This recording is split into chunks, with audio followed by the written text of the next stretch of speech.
नमस्कार सभी साथियों को कुछ अमन ऑनलाइन क्लासेज यूट्यूब परिवार में आप सभी का हार्दिक अभिनंदन करता हूं। टॉपिक वाइज टेस्ट सबसे पहले जो वीडियो पर आए हैं उनको बता दूं। सर्वनाम, वॉइस, भौतिक प्रदेश, गुर्जर प्रतिहार राजवंश, भाषा और साहित्य, गणित में औसत, संविधान की विशेषताएं हमारे सिलेबस में है और करंट अफेयर्स।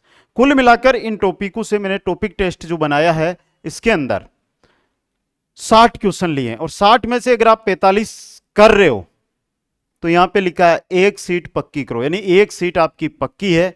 45 क्वेश्चन अगर आपने सही उत्तर दे दिए तो दोस्तों, इसलिए पहले क्वेश्चन से लेकर अंतिम क्वेश्चन तक हर एक क्वेश्चन अटेंड करना है। और ये ना हो कि आप ये अटेंड करें। देखो, इनकी पीडीएफ फॉर्मेट बनवा के मैं टेलीग्राम पे डालूंगा, उसको भी शेयर करना है, इस वीडियो की लिंक को भी शेयर करना है। और सबसे पहले अगर टॉपिक वाइज टेस्ट आप चाहते हो तो उसके लिए क्या करना, देखिए ये टॉपिक टेस्ट है हमारे ऐप का टेस्ट, जो ऐप पर हमारा शेड्यूल आधारित टेस्ट चल रहा है, जिसमें टॉपिक टेस्ट 2 है वो मैंने लिया है। शेड्यूल आधारित टेस्ट सीरीज है ये, जो मात्र 99 रुपए में ऐप पर अवेलेबल है, जिसमें 40 टॉपिक टेस्ट है, मेजर 25 टेस्ट है, कुल 65 टेस्ट इसके अंदर रहेंगे। शेड्यूल आधारित टाइम मिलेगा, उस दिन आपके पास टेस्ट आता रहेगा दोस्तों। तो यहां पर जो भी साथी चतुर्थ श्रेणी कर्मचारी भर्ती की तैयारी कर रहे हैं, ये ऑफर लिमिटेड समय तक है, उसके बाद इसकी रेट हो जाएगी 199 रुपए। सोमवार से शेड्यूल आधारित टेस्ट सीरीज 199 रुपए में मिलने लग जाएगा। इसलिए जिन भी भाइयों को ज्वाइन करना है आज ही इस टेस्ट को ज्वाइन करें। और शेड्यूल आधारित जो टेस्ट सीरीज है उसमें दूसरा टेस्ट जो हो चुका है वो टेस्ट आपको यहां पर मैं करवाने जा रहा हूं दोस्तों। चलिएगा भाई, सबसे पहले सर्वनाम से जुड़े हुए क्वेश्चन आपकी स्क्रीन पे आए हैं। बेसिक क्वेश्चन है, आराम से उत्तर देकर आप बढ़ सकते हो। मैं थोड़ा स्पीड के साथ क्वेश्चनों को लूंगा क्योंकि आपको पता चले कि जो हमने शेड्यूल आधारित टेस्ट सीरीज बनाई उसमें लेवल क्या रखा है क्वेश्चनों का। पेपर में आने वाले यानी 10th स्तर का हमारा पेपर और 10th ही स्तर का हमने ये टेस्ट है वो बनाया दोस्तों। हर एक टेस्ट आपको 10th स्तर का मिलेगा। सर्वनाम के कितने भेद होते हैं? सर्वनाम के कितने भेद होते हैं? 6 भेद होते हैं। सर्वनाम के कितने होते हैं? 6 भेद होते हैं दोस्तों। अगला क्वेश्चन देखिएगा कि समूह में सभी सर्वनाम प्रश्नवाचक है। पहला देखिए, कौन, क्या, किसने, तीनों के तीनों सर्वनाम है, तीनों के तीनों प्रश्नवाचक है। अगला क्वेश्चन देखिएगा, किस वाक्य में अनिश्चयवाचक सर्वनाम हुआ है? अनिश्चितता का बोध कहां पर हो? पहला देखिए, हमें किसी से कुछ नहीं, हम किसी से कुछ नहीं कह सकते। अब किसी से कुछ अनिश्चित है दोनों चीजें, तो आपका ऑप्शन ए यहां पे सही रहेगा। अगला क्वेश्चन देखिएगा, नेक्स्ट क्वेश्चन है, किस वाक्य में संबंधवाचक सर्वनाम है? जहां पर संबंध का बोध हो या कोई लोकोक्ति से जुड़ा हुआ कोई वाक्य हो, वहां पर संबंधवाचक होता है। मैं अपना काम स्वयं करता हूं, कोई कुछ भी कहे हमें क्या, जिसे भी देखता हूं वही, जिसे वही, जिसे भी देखता हूं वही व्यस्त है, यह संबंध का बोध करा रहा है। नेक्स्ट है, मैं अपना काम स्वयं करता हूं। मैं, और जहां पर मैं अपना ये लगा हुआ मिले वहां पर निजवाचक सर्वनाम होता है। क्या होता है? निजवाचक सर्वनाम होता है दोस्तों। नेक्स्ट है, अब देखो अगले जो 5 क्वेश्चन है वो इंग्लिश के आएंगे दोस्तों, समझ गए। Someone has picked my pocket, change into voice, voice के अंदर इसको चेंज करना है दोस्तों। Someone has picked my pocket, इसका सही होगा माई पॉकेट, हैज का हैज और पिक्ड को हटाओ, पिक्ड लगेगा लेकिन समवन के साथ बीन लग जाएगा। तो देखिए, my pocket has been picked, option C है जो सही रहेगा। क्वेश्चन नंबर 7, वहां पर भी वॉइस चेंज करना है और वाक्य दिया है, she was knitting a sweater at that time. इसको वॉइस चेंज करेंगे। पहला देखिएगा, a sweater was being knitted by her at that time, पहला ही सही हो गया। क्या हो गया? पहला ही आपका सही हो गया। क्वेश्चन नंबर 8 देखिएगा, पैसिव वॉइस के अंदर लेकर चलना है। दिया हुआ क्या है? They will inform the police. बताओ, they will inform the police, तो द पुलिस सबसे पहले ले लो, फिर लगा हुआ विल, विल के साथ बी आ जाएगा, इन्फॉर्म का इन्फॉर्म्ड हो जाएगा और बाई दे का देम हो जाएगा। तो देखिएगा, the police will be informed by them, option C है जो यहां पे सही रहेगा। क्वेश्चन नंबर 9 देखिएगा, यहां पर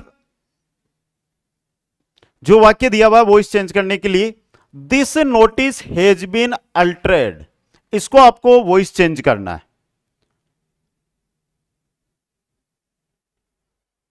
वॉइस चेंज होगा, देखो, this notice has been altered, someone has altered this notice. Option B है जो यहां पे सही रहेगा। क्वेश्चन नंबर 10 देखिएगा, यहां पर आपको वही बात है, सही वॉइस चेंज करके बताना है। Change to active voice, active voice में लेके जाना है इसको, पैसिव वॉइस है। The telegraph wires have been cut, telegraph की जो वायर है वो कट है। इसको अब अगर हम एक्टिव वॉइस के अंदर लेकर जाएंगे तो देखिएगा,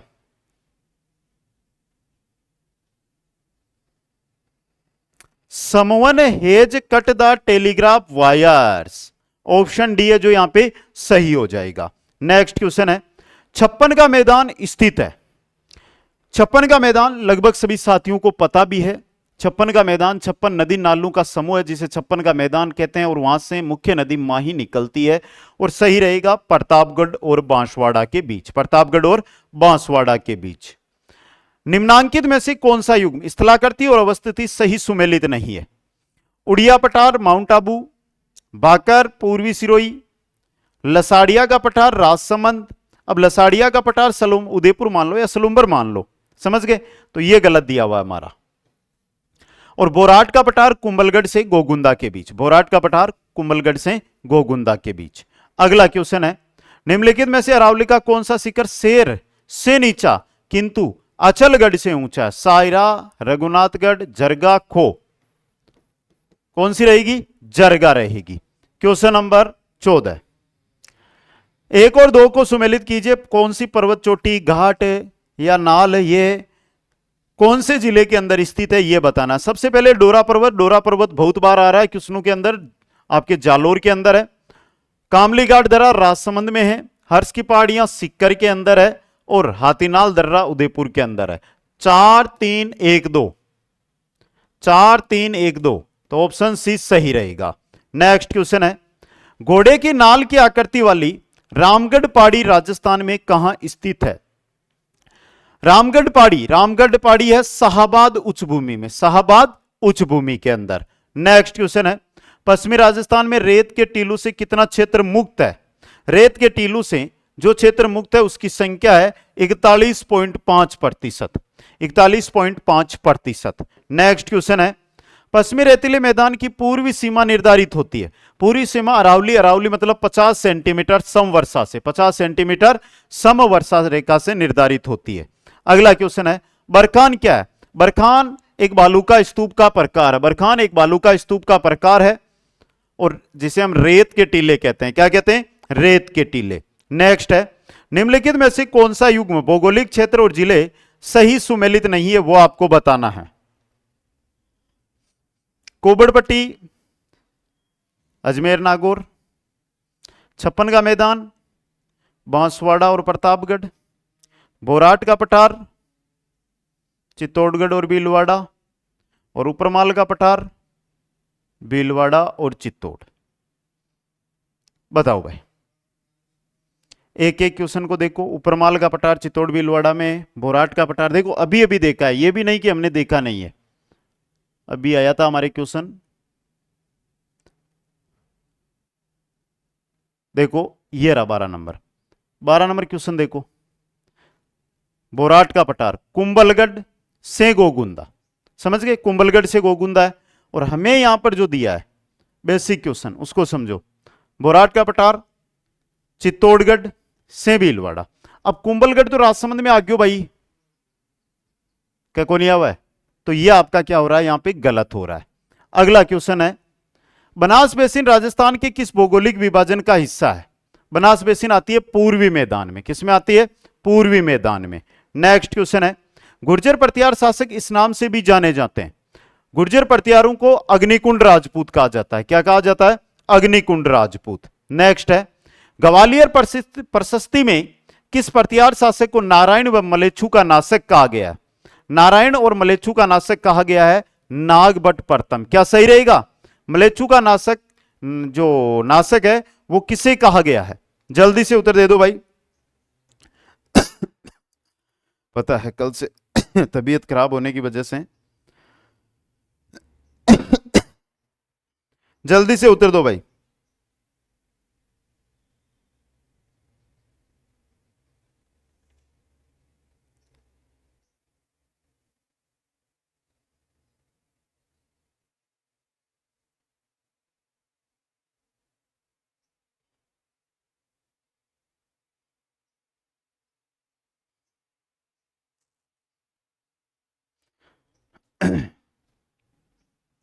क्या उत्तर आया भाई? मलेच्छु का नाशक, और मलेच्छु का नाशक कहते हैं मिहिर भोज को। ठीक है, अगला क्वेश्चन। प्रथम प्रतिहार शासक जिसने परम भट्टारक महाराजा धीराज परमेश्वर की उपाधि धारण की, कल भी देखा था, नागभट्ट द्वितीय ने। अगला क्वेश्चन है, किस प्रतिहार शासक द्वारा कन्नौज को लेकर हुए त्रिपक्षीय संघर्ष की शुरुआत की गई थी? जो त्रिपक्षीय संघर्ष है इसकी शुरुआत की गई थी वत्सराज ने। किसने की थी? वत्सराज ने।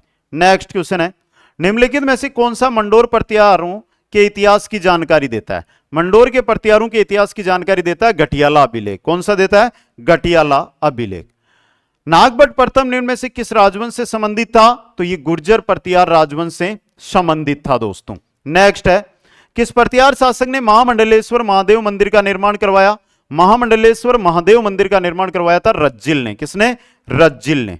नेक्स्ट है, प्रतिहार शासक जिसने सर्वप्रथम जालोर को अपनी राजधानी बनाया। सबसे पहले जालोर को अपनी राजधानी बनाने वाला प्रतिहार शासक कौन था भाई? था नागभट्ट में से प्रथम था या द्वितीय? यह बताना है। सबसे पहले जालोर को अपनी राजधानी बनाने वाला गुर्जर प्रतिहार वंश का शासक, बताओ जल्दी से। सही है भाई, नागभट्ट प्रथम। नेक्स्ट, मंडोर में किस वंश का शासन था? इनमें से प्रतिहारों का, इनमें से प्रतिहारों का। नेक्स्ट क्वेश्चन है, राष्ट्रकूट वंश के शासक दंती दुर्ग को किस प्रतिहार शासक ने हिरण्य गर्भदान यज्ञ हेतु उज्जैन आमंत्रित किया था? किसने किया था? क्या नागभट्ट प्रथम ने किया था या नागभट्ट द्वितीय ने किया था? बताओ जल्दी से, आपके लिए समय। क्वेश्चन को देखोगे उत्तर अपने आप आता चलेगा। राष्ट्रकूट वंश के किस शासक को दंती दुर्ग के प्रतिहार शासक ने हिरण्य गर्भदान यज्ञ हेतु उज्जैन आमंत्रित किया था? आराम से क्वेश्चन देखो, आराम से उत्तर दो। राष्ट्रकूट वंश के शासक दंती दुर्ग को किस प्रतिहार शासक ने हिरण्य गर्भदान यज्ञ हेतु उज्जैन आमंत्रित किया था? बता दो भाई।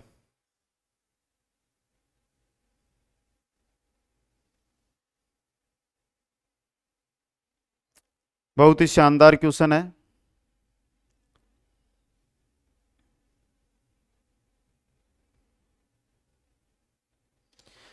अब देखो, इसका आप अलग अलग उत्तर मिलते हैं। कैसे? क्योंकि यहां पर यह कहा गया कि दंती दुर्ग खुद ने यहां पर हिरण्य गर्भदान यज्ञ किया था। अगर इसके आगे बात करता हूं तो आपका नागभट्ट द्वितीय भी बहुत जगह लिखा हुआ मिलता है। समझ गए? तो आपको यहां पे वह ऑप्शन है जो एकदम सही याद रखना है। शानदार और जानदार क्वेश्चन आपके लिए रहेगा। अगला क्वेश्चन देखिएगा, विसलदेव रासो किसकी रचना है?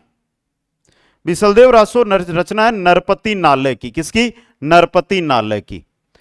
राग कल्पद्रुम के लेखक कौन थे? राग कल्पद्रुम के लेखक कौन थे भाई?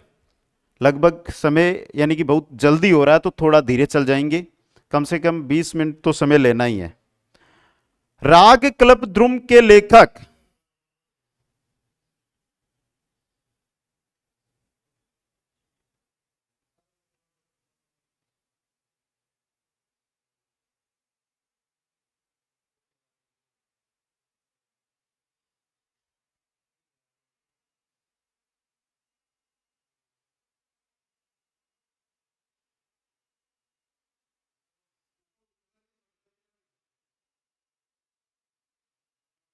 बता दिया तो सही रहेगा कृष्णानंद व्यास। कौन रहेगा?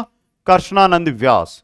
नेक्स्ट है, इला ने देनी अपनी हालरिया हुलराय पूत सिकावे पालन मरण बड़ाई बड़ाई माय। ये पंक्तियां किस ग्रंथ से ली गई है? दे दो उत्तर। बहुत अच्छा, सही उत्तर। वीर सतसही से। नेक्स्ट, रिंद्रोही के लेखक कौन है? रिंद्रोही अर्जुन देव चारण, अर्जुन देव चारण। नेक्स्ट, नेमिनाथ 12 मासा संबंधित है, नेमिनाथ 12 मासा संबंधित है पहलन से। नेक्स्ट क्वेश्चन है, हूं गोरी किण पीवरी, हूं गोरी किण पीवरी, इसके रचयिता कौन है? यादवेंद्र शर्मा। कौन है? यादवेंद्र शर्मा। नेक्स्ट है, बुद्धि विलास किसने लिखा? बुद्धि विलास लिखा था बकत राम ने। किसने लिखा था? बकत राम ने।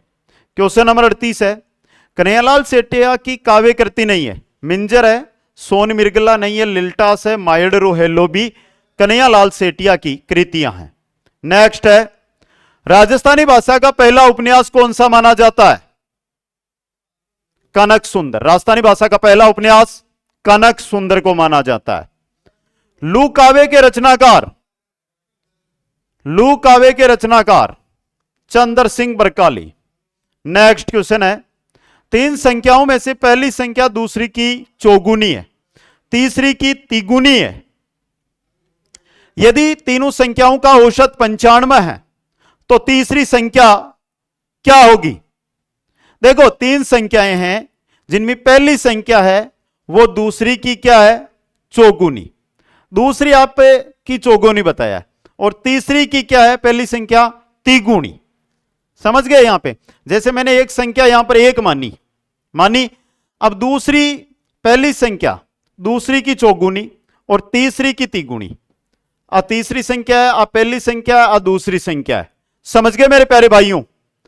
अगर मैंने यहां पर मान लीजिए ऑप्शन ले लेता हूं मैं, 60 मान लिया, ये 60 मान लो एक बार। अब क्या क्या है कि पहली संख्या तीसरी की तिगुनी है, 180 कर दियो, आ 240 कर दियो। अब आई जी देखो आराम हो, औसत कतो आ रही है? 95 आ रही है। अट्ठा तो औसत अपना 95 को मीटर बैठ रही है कि देखो ये होगा अपना 300, 500, 400, 480, 480 में 3 को भाग दिया, एक बार गए हो 18, ए संख्या सेट को नहीं हो रही। समझ गए आप? तीसरी की तिगुनी पहली संख्या बताइए, पहली संख्या दूसरी की दुगुनी है। यहां पे देखो पहली संख्या है जो दूसरी की दुगुनी है। यहां पे देखो जैसे मैं यहां पे लेता हूं दूसरी संख्या 60 लेता हूं, हो गया 60, एकदम सही है भाई। तीसरी संख्या क्या रहेगी आपकी? 60 रहेगी। नेक्स्ट, एक क्रिकेट खिलाड़ी 10 टेस्ट खेलने के बाद 11वें टेस्ट में 100 रन बनाता है, परिणाम स्वरूप उसके रनों का औसत 5 बढ़ जाता है, तो रनों का वर्तमान औसत कितना होगा? 100 टेस्ट, 11वें टेस्ट में 100 रन और औसत कितना बढ़ा? 5, तो रनों का औसत रहेगा उसका 40। कितना रहेगा? 40। नेक्स्ट है, किसी कक्षा में छात्रों के अंकों का औसत 73 है, छात्रों के अंकों का औसत छात्राओं और छात्रों के अलग अलग दिया हुआ है, तो पूरी कक्षा का औसत 73.8 ज्ञात हुआ। छात्रों का प्रतिशत ज्ञात करो। छात्रों का प्रतिशत रहेगा 40%। नेक्स्ट क्वेश्चन है, किसी परिवार में 6 पुत्रों की औसत आयु 8 वर्ष है, पुत्रों तथा माता पिता की आयु का औसत 22 वर्ष है। यदि पिता की आयु माता की आयु से 8 वर्ष अधिक है तो माता की आयु ज्ञात करिए। माता की आयु आएगी आपकी 60 वर्ष। नेक्स्ट क्वेश्चन है, 7 क्रमांकित संख्याओं का औसत 20 है, इनमें से सबसे बड़ी संख्या क्या होगी? सब 7 क्रमांकित संख्याओं का औसत 20 है, तो सबसे बड़ी संख्या होगी 23। क्या होगी? 23। अगला क्वेश्चन, निम्न पर विचार कीजिएगा। समाजवादी, सार्वभौमिक, प्रजातांत्रिक, धर्मनिरपेक्ष। संविधान की प्रस्तावना के अनुसार शब्दों का क्रम प्रजातांत्रिक, समाजवादी, धर्मनिरपेक्ष और सार्वभौमिक, ये होता है। प्रजातांत्रिक, समाजवादी, धर्मनिरपेक्ष और सार्वभौमिक, ये क्रम है। तो 3, 1, 4, 2। नेक्स्ट क्वेश्चन है, भारतीय संविधान में मौलिक कर्तव्यों का विचार लिया गया है। मौलिक कर्तव्यों का विचार पूर्व सोवियत संघ के संविधान से।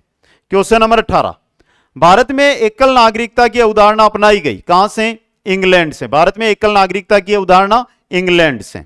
नेक्स्ट है, किस संविधान संशोधन द्वारा नागरिकों के संपत्ति के अधिकार को मूल अधिकार की सूची से निकाल दिया गया था? 44वां संविधान संशोधन से। क्वेश्चन नंबर 60, 6 से 14 वर्ष तक की आयु के बीच सभी बच्चों को शिक्षा का अधिकार क्या है? मूल अधिकार माना गया। क्या माना गया? मूल अधिकार। नेक्स्ट है, कंप्यूटर सॉफ्टवेयर में से त्रुटियों को हटाना कहलाता है, क्या कहलाता है? डिबगिंग। क्या कहलाता है? डिबगिंग।